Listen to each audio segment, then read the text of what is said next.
The man in the picture is a Scottish thinker and economist, Adam Smith. If you ask the educated man about Adam Smith, he will probably say that he is a father of modern economics, the author of The Wealth of Nations, and an advocate of selfishness. As he himself writes in his book, it is not from the benevolence of the butcher, the brewer, or the baker that we expect our dinner, but from the regard to their own interest. We address ourselves not their humanity, but to their self-love. Wow. But reality, like always, is quite different. Adam Smith was not a one-sided man. In the other side, he was a moral philosopher and contributed a lot to the field. And even his own ideas regarding economics and the market might be very different than what people think were his ideas. Hi, and welcome to my channel, The World of Rועי Yozevich, when I host and speak with the most interesting and influential people from all around the world. If this is your first time here, please consider subscribing and hit the bell button. And today, I'm privileged and honored to have Mr. Eamon Battler on the show with me. Mr. Battler is a British economist and the co-founder and director of the Adam Smith Institute in London. He has written several books about Hayek, Milton Friedman, and Ludwig von Mises. So, Mr. Battler, many thanks for joining me today. How are you? I'm very well. Thank you very much. You're most welcome.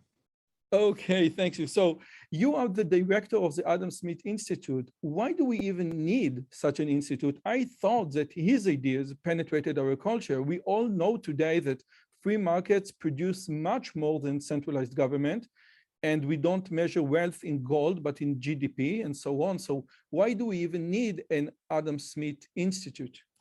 Well, I know these things and you know these things, but there's an awful lot of people in the world who don't know them. And the name of Karl Marx is known worldwide. I think the name of Adam Smith is not known so well. And Marx's ideas are trumpeted by particularly young people in universities, particularly in places like America. And they think this is the right way to live. And bitter experience tells us, of course, that isn't the case. And Smith put forward the idea that the best form of economy was one which was free to trade and free in domestic commerce as well. And that the more rules and regulations you throw on that, then the less well it does. So we really do need an institute which introduces these ideas and injects them into public policy, not just in the UK, but around the world. So basically, what do you say? And let me focus on the US. Even though Adam Smith ideas actually built or the foundations of the US government and the US economy and the US Constitution, nevertheless, US students, the youth, are much more attracted and much less familiar with Adam Smith's idea and much more familiar with Karl Marx's ideas. Yes? Yes, I think that's true. And I think it's understandable to a certain extent because young people like radical ideas and they like something that's new and different and it's not what their parents are doing. And they like to have a system. The thing with socialism and Marxism in particular, it's a kind of system. It's a way of thinking and you can use it and you hopefully solve every problem. Well, it doesn't actually solve every problem. It creates other problems. But I think that affluent young people just don't realize the market environment that they're in. They don't realize the importance of markets and of capitalism, and they think that capitalism is just greedy bankers and people like that, and they don't understand how capitalism works. And it's so natural to them. They're in it all the time. They don't realize that if you knock that down, then life itself would become impossible. You just mentioned something that is so profound because, at least on paper, socialism and capital and Marxism strive or aim to make the world a better place. And at least on paper, capitalism just deals with how to increase your own capital, how to increase the growth. So we might say, listen, capitalism is immoral, but nevertheless, it produced the best results ever. But I think what Adam Smith try to do is to combine those two together in a way that there is a moral sentiment or the moral philosophy and in one side and the economics, the market, the trade on the other side, but they're just two sides of the same coin. Is it fair to say it? Oh, definitely. I think that Adam Smith was not merely an economist, which is how we think about him today. He was really a social psychologist. His first book was in moral philosophy. He was looking at what it is that makes things good and bad morally. And that's the book that actually made him famous. And then he worked on politics as well and on the law. So he was all round. He looked at the human mind in all of its manifestations, and that's what he was interested in, the psychology of all of these things. I do disagree with people, I'm afraid, when they say, oh, capitalism, it's all about your own interest and that's immoral. No, capitalism is actually a hugely moral system because you don't have to force people into it. The thing with the socialist system is that somebody high up in the bowels of government decides what's going to be. The system, like Adam Smith called him. Yes, the man of system decides what should be done, and we're all expected to take our positions on, to use Adam Smith's analogy, the chessboard, and be moved around wherever that person thinks we should be moved around. And if you don't like it, well, you get put in jail or you don't eat. And capitalism is not the same as that. Capitalism works through voluntary exchange. That, as you say, with the butcher and the baker and the brewer, they've got something you want, I've got something they want, which is money. So we do an exchange and we're both better off. I've got the food and the butcher and the brewer and the baker have got the money. So it's entirely voluntary. Now that to me is the most moral system on the planet. And it's not a zero-sum game, which is extremely important. But let's start at the beginning, okay? Adam Smith is known to be part of the Scottish Enlightenment, along with David Hume, Francis Hutcheson, James Watt, etc. Even Voltaire said that we look up to Scotland for all the great ideas of civilization. So what was so special in Scotland in these days that they produced so many great thinkers that just influence and transform the world? Well, it's difficult to say. Scotland did have an excellent education system. They had 4 out of Britain's 6 universities, and they had very good schools.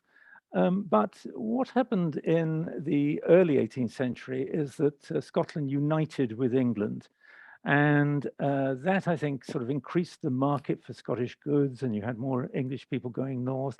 And it brought really an intellectual renaissance to Scotland, that ideas that were distant from them for a long time suddenly were flooding in. It was a very exciting time, and people got together and met and discussed all these ideas. And something just clicked. I mean, these things just happen occasionally. And it all clicked, and you had great people coming together and discussing things. And Adam Smith himself set up the Royal Society of Edinburgh, which was a sort of club where people could go and discuss all these ideas. So it was a very fertile time. Scotland was getting wealthier, so people had the money to sit around thinking rather than plowing fields, and everything just came together at the right moment.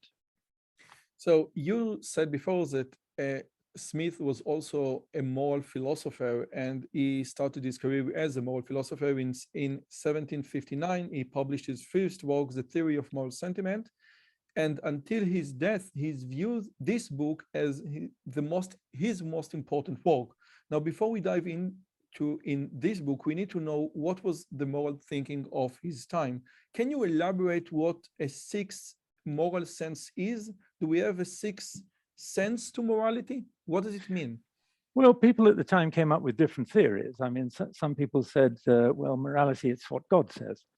And then other people said, well, we don't really know what God says necessarily, so we have to follow the church officials. They'll tell us what's good. And people had other theories, and one theory was that we had a moral sense. It was like hearing or eyesight, that you could just somehow sense what was good and what was bad. And that didn't really make too much sense because there's an awful lot of people who don't seem to have that sense and do things which are very bad quite consistently and don't seem to realize it. So what Adam Smith did was a completely new theory, which is that it was an anthropological theory. And what he said was, as human beings, we're social beings. We want to get on with each other. And when we do something that pleases other people, they praise us. And then we get a bit of a glow from that. And then we do a bit more of it. And when we do something that they don't like, then they complain to us. And we don't like people complaining to us. So we do less of that. So there you are. I mean, Darwin's first book was published in 1859, exactly 100 years later. But Smith was already groping to this idea that we're social beings and that we evolve as social beings and that we somehow have a morality which keeps us going. If we didn't do these things, if we didn't respond to other people, if we didn't get on with them, we'd all be dead. We can say that morality is basically lining up or with what people consider to be nice and good, or what other people consider good. Yes, this is basically what morality is. Absolutely, according to Smith. Yes, absolutely, because as we now realize, that is what lets us survive. If we didn't do it, we wouldn't survive. It is the fact that we have a certain structure in our society, and that's a fact that we do collaborate with other people, and we like collaborating with other people, and we don't like to annoy other people. All of these things allow us to work together and cooperate and collaborate together, and that is actually what keeps society going. We know now from Darwin and natural selection that if that didn't happen, then our species would be extinct. Smith didn't know that, and he just said, "Well, it's providence. It's providence has made us in this way, and it's as well that providence did make us in this way," says Smith. But he doesn't really know why, because he didn't have the tools of the Darwinian science. So, how does it relate to the concept of the impartial spectator? Like, when we facing a moral dilemma, we hear two voices, and Smith called one of the voices, I think, the good voice, right? The impartial spectator. Something which is outside ourselves and can look at the situation and tell us, listen, you should do this, you should do that. So in my eyes, it is very similar to like a secular concept of God. So something outside you should guide you. What is the right thing to do? Yes, it's conscience, really. That what he is saying is, if you act in a way which we would say is morally bad, people will complain about you, and they will reprove you and so on. And so, if there's nobody around, you still have that feeling that, well, if there were somebody around looking at what I'm doing now, they would criticize me. They wouldn't be happy. They would be annoyed. So that makes you think, well, maybe I shouldn't do that. So it's something sort of outside your own mind, but it's at the same time in your own mind, if you get my meaning. And it's how you should react in any circumstances, whether there's people around to praise you or condemn you or not. And so that allows us to do the right thing in any situation, even when there aren't real spectators. There's this notional arbitrary spectator, independent spectator, who our conscience sort of appeals to. Are we doing the right thing? So it is quite. It's a hard idea to grasp, because I think if you take this impartial spectator or the outside spectator to the limit, if you take this idea to its limit, you get to Dostoevsky's the Crime and the Punishment. So if I know for sure that no one will know about me killing the old lady, why shouldn't I do it? So it's Smith is like an observer. He's a keen observer of human behavior, and he's great at what he does. But to me, and please correct me if I'm wrong, he doesn't explain, okay, but what are the basics? Why do we even do it in the first place? Again, we know that it's like there are incentives to be good, incentives to be bad, because people will be nicer to us, and it's like a process of evolution, even 100 years before the term was coined. But why should I apply, why should I subscribe to this sentiment if no one is looking? Well, this is something that I didn't quite understood in his work. I think that Smith is saying that this is actually part of our psychology. We are born this way. And now we know through evolutionary theory, why we are born that way.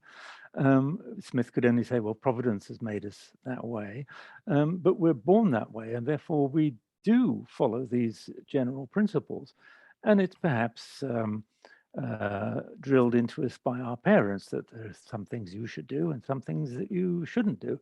And somehow that goes into your consciousness. So it's not a case of, I'm going to steal this money because nobody's around to see it, and I won't get punished for it. You don't steal the money because you figure this is a bad thing to do. And as Smith would say, if there were somebody around to see it, they would be very condemnatory of that, and you don't want that. That's unpleasant. So it's not the fear of going to jail. It's the fear of how would my behavior, how would other people react to my behavior? And I want to act in a way in which I know whether there's people there or not, I'm acting in a way that others would approve of. It is very similar to Kant's imperative notion of Yes. categorical imperatives, that you need to do the right things, that you would agree to say, okay, I want what I have done, the actions that I've done, to be a universal law. Okay, so it's very, very similar to this concept of the categorical imperative. Now, Professor Ryan Hanley said that Adam Smith's main concern was the well-being of the poor. In your opinion, is it true? Definitely, absolutely. And it's the same reason why I run the Adam Smith Institute. I'm not interested in the welfare of the rich. Well, I am, but it's the welfare of the poorest people. And Adam Smith thinks exactly the same that I do today, which is poorer people are being, the working poor are being held back by rules and regulations and taxes, which make life harder for them. And that's one of the reasons why I want to get rid of those taxes, and it's one of those and regulations, and it's one of the reasons why Smith wanted to do the same. He thought that if ordinary working people were allowed to work and do what they like without being bossed around by, in his case, wealthy landowners and so on, in our case, by bureaucrats, then they'd actually be much more productive, and they would be able to provide for themselves and their families much more easily and at a much higher level. So yes, I think Adam Smith and I are both on the same side there. We believe in free markets because we believe these are the best way of helping the poor. Socialism doesn't help the poor. The free markets help the poor. So this is basically why Smith changes focus from the perfection of private nature to the improvement of public systems? Yes, of course. Because those are the two sides of the same coin. I want the incentive, I want to be better off as a human being.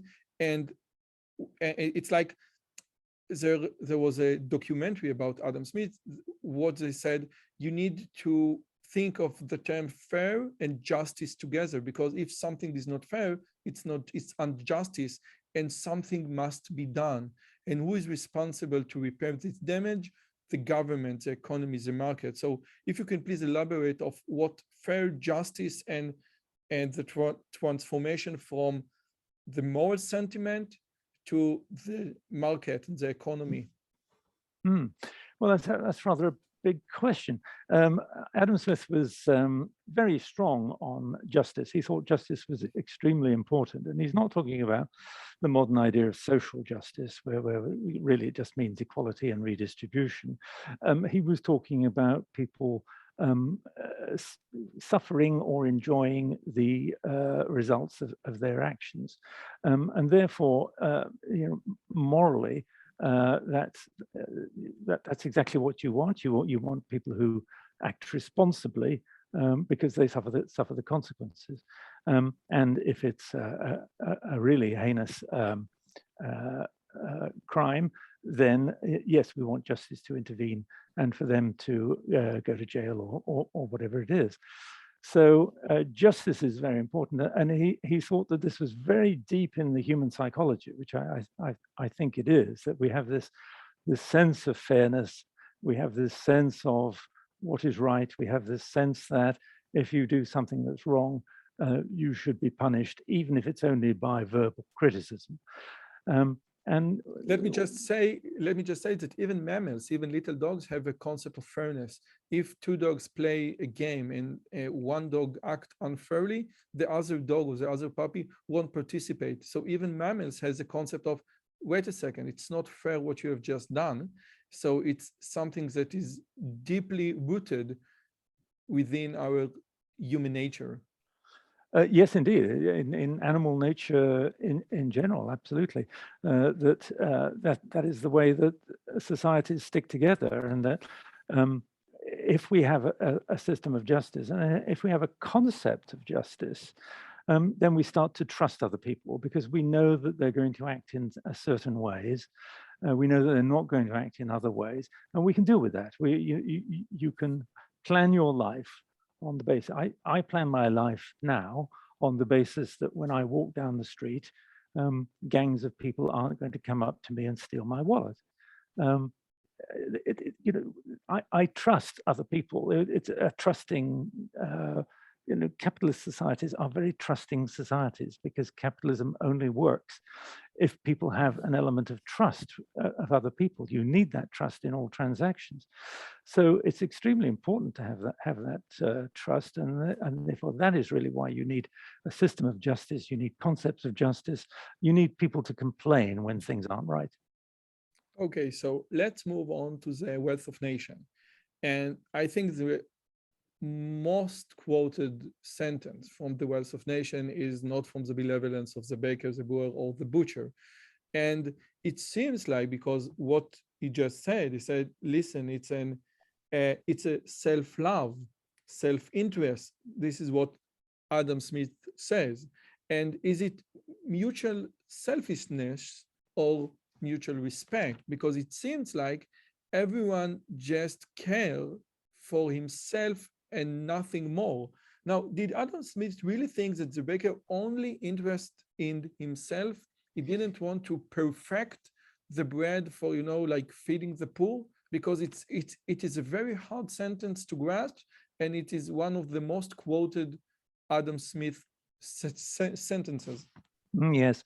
Well, I think that he's, it's a bit of a caricature, that's right. I mean, obviously, shopkeepers have other sentiments, and most people that I know in business don't just want to make money. In fact, many of them aren't terribly interested in making money. What they do want to do is to produce the best possible service and the best possible goods, and to have really happy customers. That's what turns them on. And I'm sure that is true of anybody.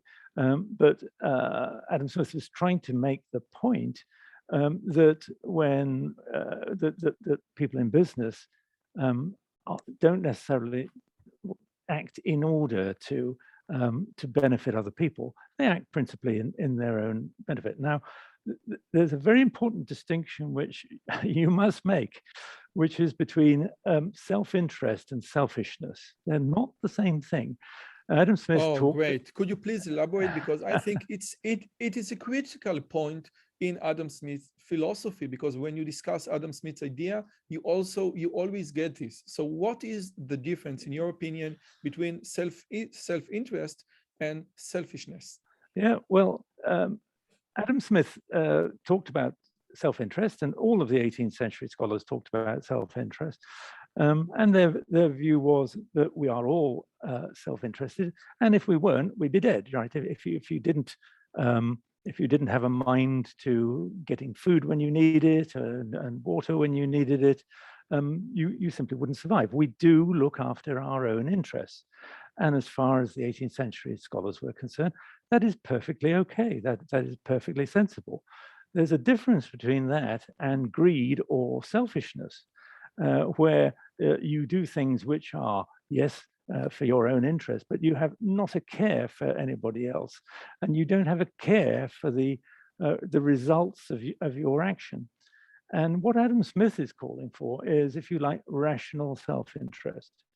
Yes, we're all interested in each other, but if we actually collaborate in the market, let's say, then we benefit each other.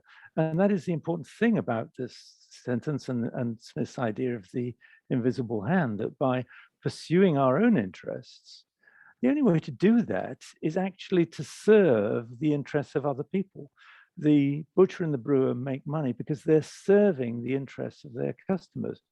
And as you say, probably they're thinking, I produce better beer. How can I produce better bread? And then I will have even more customers and please even more people. So it's a mutually beneficial arrangement, albeit based on self-interest, but it isn't based on greed and it isn't based on selfishness. I always say, people talk about capitalism and they say, oh, well, it's all about making a quick buck. And I always say, well, you might be able to make one quick buck, but you won't make two, because your customers will go around and tell their friends, this person has swindled me, he's given me shoddy goods. And you can't fool all the people all the time, basically. Exactly, that's right. So basically, the opposite of selfishness is altruism, but the essence of self-interest is seeking out the interest of others. Yes, it's different. Yes, it's a triangle, if you like. You've got altruism, where people are, overtly trying to help other people, and you've got selfishness, but then you've got self-interest, and those things are three entirely different things. Okay, so let's move on to, I think, like the harder questions, and we all know, we're all familiar with the concept of the invisible hand. And the invisible hand basically says, and please correct me if I want, that order doesn't have to be programmed into the system. Each one of us seek for his own self-interest, and therefore, in a rainy day, someone on the street will sell umbrellas, and on the beach, someone will sell like I don't know, sunglasses, etc. So order cannot, no one is responsible to the bread supply of London. Yes, absolutely. There is not one thing, there is no one man or one organization that is responsible for supplying bread each and every day to London. And this magic just happens every day, each day and every day. And it's an incredible magic, because just thinking about how complex this procedure is, and no one is responsible. Nevertheless, it happens, and each day the citizens of London get new bread. Yes, so this is basically the invisible hand.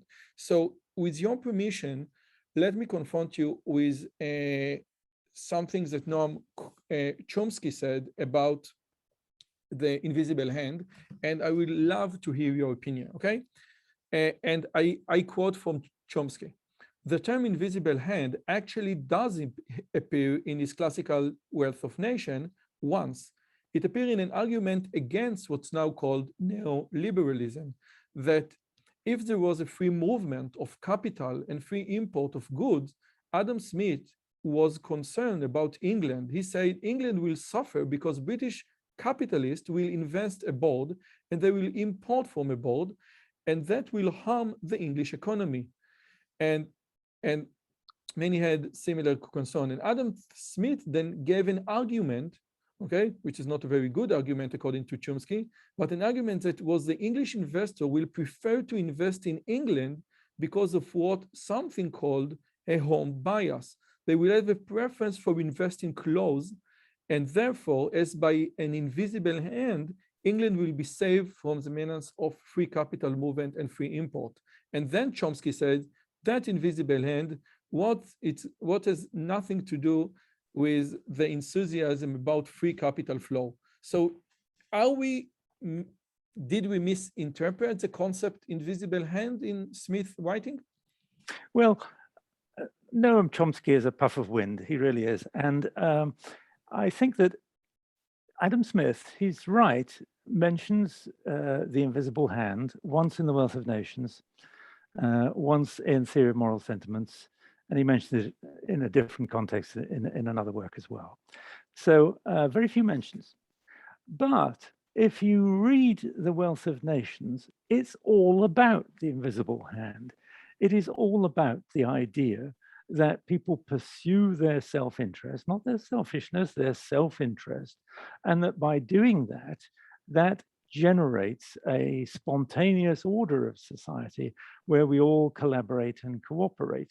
So that's really what it's about. And the whole work is about that. And to some extent, the theory of moral sentiments is about that as well, that if we all behave in certain ways, and okay, we're doing it for ourselves, in moral sentiments, we're acting in a certain way so we don't get the blame for doing, so we don't get criticism from others because that criticism hurts us.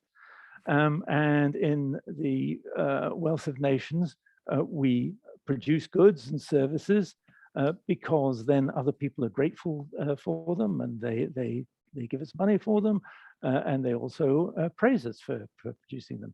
So that runs through the entire works of Adam Smith. It's not something that you can just pick out and say, oh, well, the phrase didn't really mean that in the context. It's absolutely right.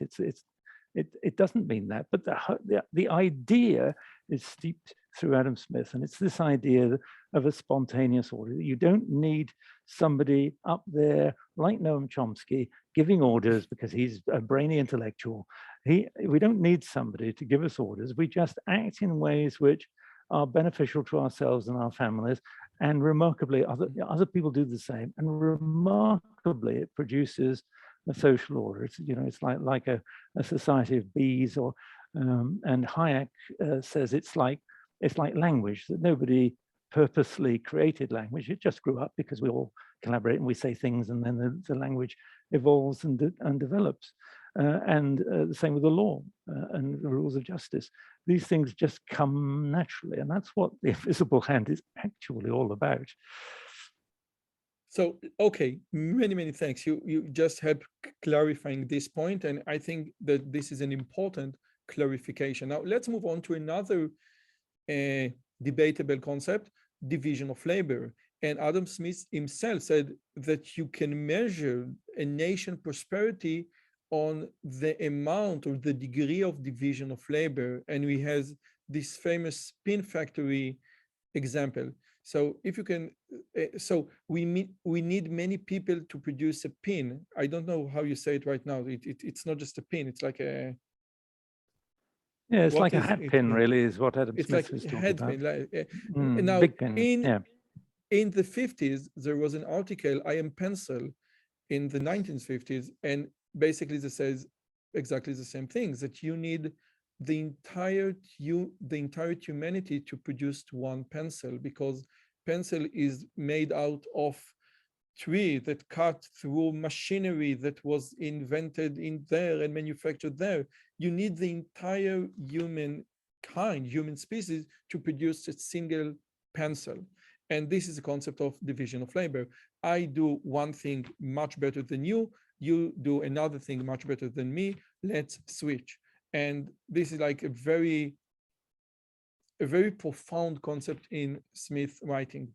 But he also mentions, and this is again, according to Chomsky, but please correct me if I'm wrong, that the division of labor might make men like machines. So it might be a monstrous thing, and government should take part in order to prevent this, like Charlie Chaplin famous Modern Times thing. So what he really thought about the division of labor? It was like an ideal to him, or he also considered the bad part and before the Industrial Revolution? Yes, I mean, to some extent, I think Marx probably did the same with his theory of alienation. The theory of division of labor is, as you say, there's the pin factory, and if you or I had to make a pin, especially if we had to smelt the metal ourselves, we might be able to make one pin in about a week. And I calculated that in Adam Smith's pin factory, they were making 48,000 pins a week, and there were 18 people there. And so it's very much more productive because you get skilled at doing things. You're not constantly interrupting one thing in order to do another. And you can have the tools and the equipment and the factories to do it. And that's very important. That is what capitalism is all about, that you lay down capital. In other words, you create capital goods like machinery that allows you to do the same operation very, very much more efficiently. I mean, you can catch fish by hand, but it's very much more efficient to build a net and put that in the sea, and you'll catch a lot more fish. That's what capitalism is about. It's about laying down capital so that you produce more things better, cheaper, faster. Yes, when people are doing the same job every day, Smith did recognize, as Marx did, that they would get fed up with it, and yes, as you say, they become sort of robots. And he didn't want that to happen. And that's why he was very keen on education, and that the workers should be able to access education and all the rest of it. I think that today we've sort of gone beyond that mechanical industrial phase, if you like, and these days workers. In the first world, sorry, we manufacture almost everything in the third world. So if you restrict your view to Europe and the US, you are absolutely right. But many people still in the third world still manufacture things on a daily basis, like modern times, even yes, worse.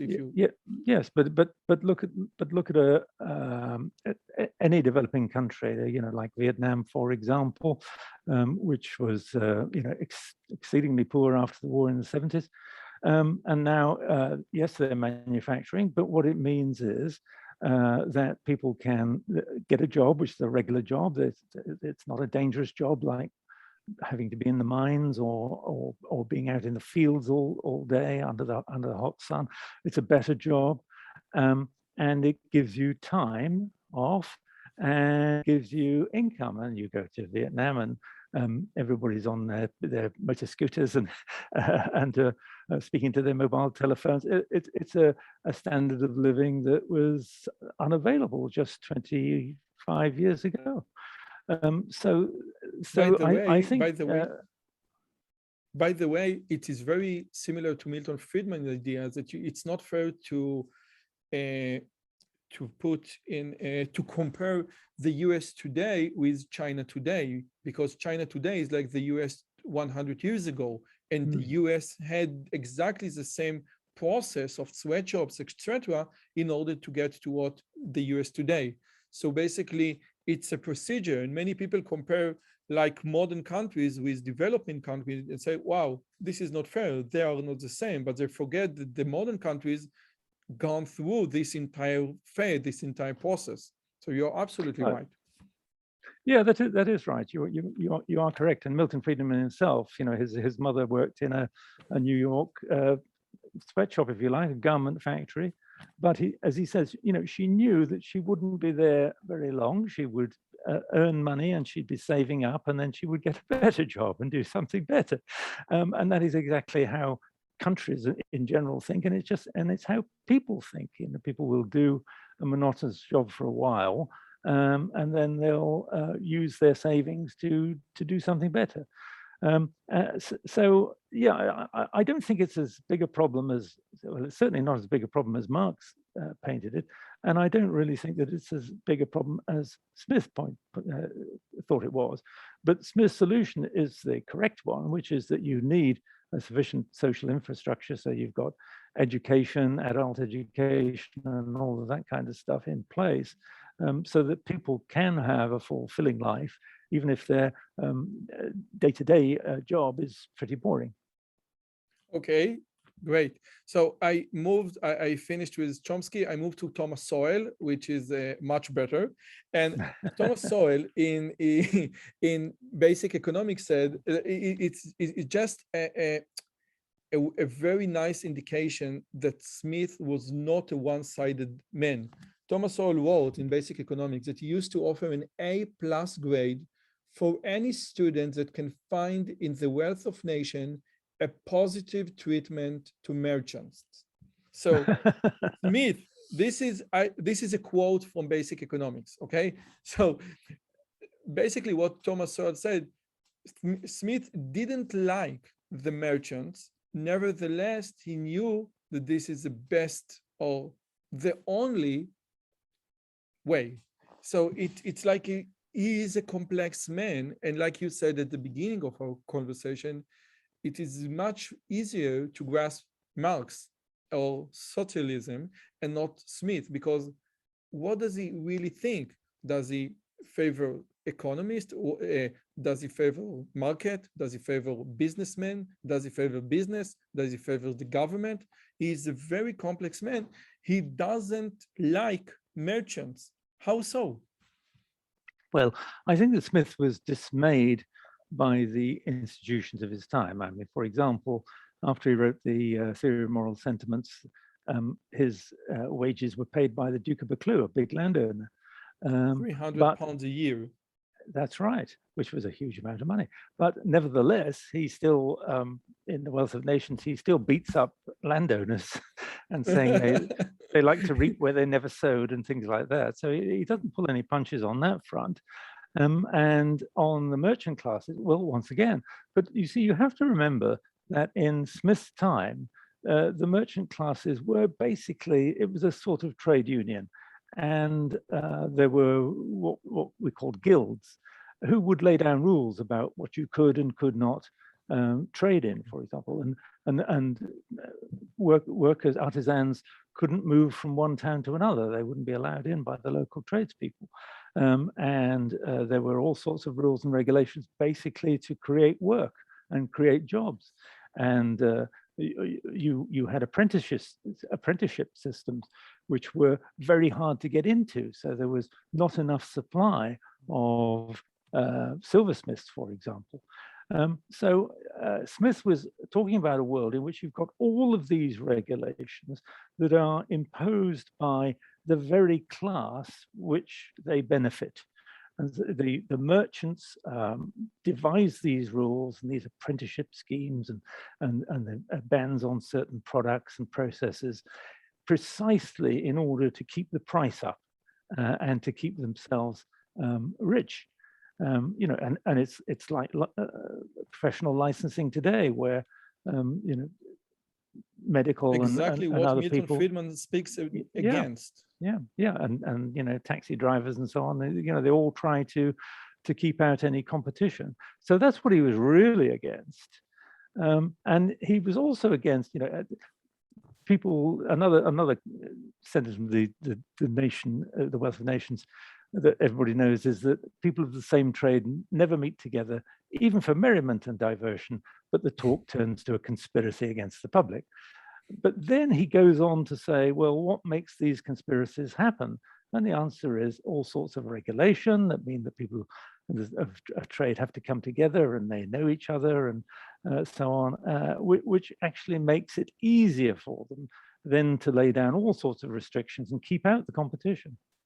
Many people forget that without really free market, without the monopoly and without all these conspiracies, capitalism doesn't work. You need a strong government to create the infrastructure that allows capitalism to grow. And it is immensely important. Otherwise, you can't have, if you don't have free market, if you have like two vendors of bread and they all speak together and you know, and define the prices, it doesn't go, you are not enjoying the fruits of free market or free trade, you must have a strong government to enforce this infrastructure. And this is extremely important. Now, you said you also wrote books about Friedman and Mises and Hayek. Now, I'm not familiar with Mises, but I did read Milton Friedman and Friedrich Hayek, and it seems like all of the greatest Adam Smith ideas, they are basically the next loop in the chain. They are just like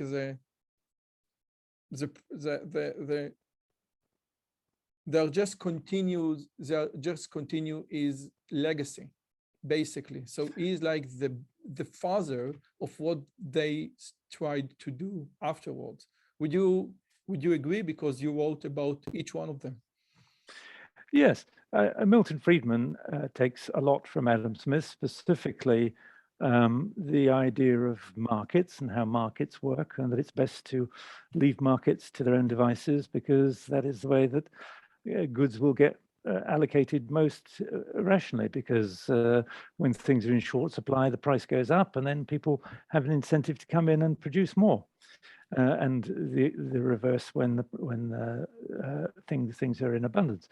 So that's what Friedman in particular takes from Adam Smith, although he does also do stuff on professional licensing, which again, Smith and Smith's attack on the guilds and merchant classes, is a forerunner. Hayek takes something which is much more subtle, and that is this idea of the spontaneous order, the invisible hand, the society that can look after itself, simply because we all do our own thing, and then somehow we end up collaborating. And that spontaneous order, and Hayek traces that through various thinkers, from John Locke, through Adam Smith and various other more modern thinkers, and starts to develop that himself, and saying, well, how do the rules of behavior actually work? This works because we all act in certain predictable ways. Well, where do those rules come from? How are they formed? How do we know when they're working well? Last question, with your permission. Adam Smith had a lot of groundbreaking ideas. The idea that wealth is not measured in gold, but in GDP is so profound and so counterintuitive to what was the main orthodoxy in that time, that it's just unimaginable. He was an enlightened man, but these ideas now seems trivial to us. In your opinion, what is his most important idea to grasp in our times? The idea that capitalism, since it involves free will and free self-interest, is the best moral system ever? What is the most important idea to grasp from Adam Smith's work? Well, I think I would go back to an earlier question where we were talking about the welfare of the poor. And I think the most important idea in Adam Smith is that you can benefit society as a whole, but you can benefit the poorest people in particular if you simply get out of their hair and let them follow their own course and collaborate and cooperate with other people. And that spontaneous society is the best way of helping, not the rich, but the poor. They're the ones that will benefit most. And if you can get authority out of the way, then it's the poor will astonish you by what they achieve. And so you don't need to have all of these top-down rules and regulations and laws and taxes.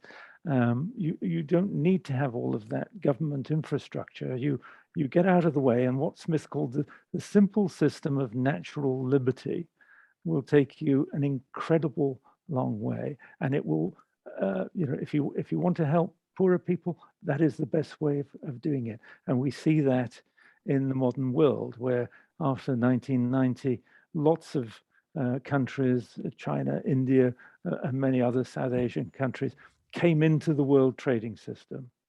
And now they are just so much richer than they were. You know, when I was born, 4/5 of the world population were in $1-a-day poverty. Now there's hardly any. And all of that is in sub-Saharan Africa.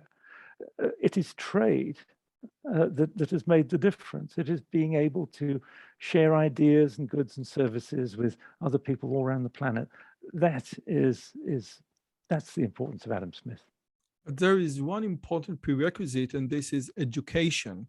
And Adam Smith also discussed a lot about the importance of education.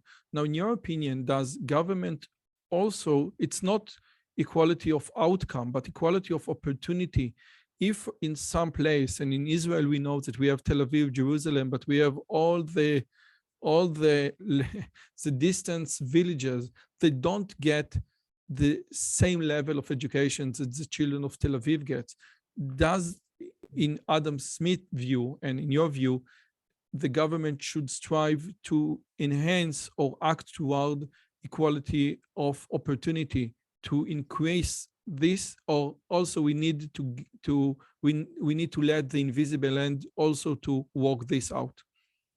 Well, he definitely believed in equality of opportunity, because that's why he wanted to get rid of all of the regulations that particularly impacted the poorest people. He was a bit confused, I have to say, on his ideas on education, and part of it is the importance of incentives on teachers, and they should be paid by the students, and another part of it is, well, you know, perhaps the state should pay for the buildings and so on. So he's a little bit confused about that. What I would say is that it is remarkable how strong the parental instinct is to educate your kids. It is just, it's natural, and kids and people will go without in order that their children have an education. And if you go to places like India, there's no point going to a government-run school, because the teachers probably won't have turned up, or they'll be asleep. What people do, of course, up in the wilds, is they get together and they chip in a very small amount of money, and they hire a local teacher. And that's exactly what happened in Adam Smith's day, very commonly. And you get a much better education that way, because the teachers are very focused on the parents and what the parents want for their children, and the parents want the best for their children. Whereas in government-run systems, well, the teachers are really focused upwards, if you like, on the local authorities and the government for their sustenance.